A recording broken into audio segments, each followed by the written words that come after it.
এক মুহূর্তের অসাবধানতা গোটা পরিবারের স্বপ্ন সঞ্চয় সবকিছু কেড়ে নিল।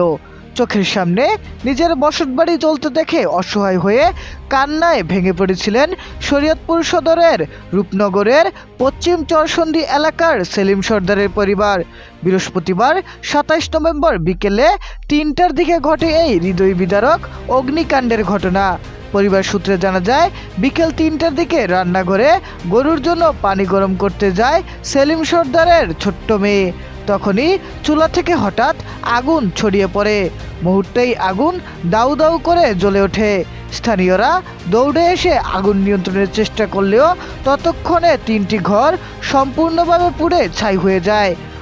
এই অগ্নিকাণ্ডে একটি ঘরে থাকা ৫০,০০০ টাকা, আসবাবপত্র এবং ঘরের সব ধরনের প্রয়োজনীয় জিনিসপত্র পুড়ে নিঃশেষ হয়ে গেছে। এতে কয়েক লক্ষ টাকার ক্ষয়ক্ষতি হয়েছে বলে প্রাথমিকভাবে ধারণা করা হচ্ছে।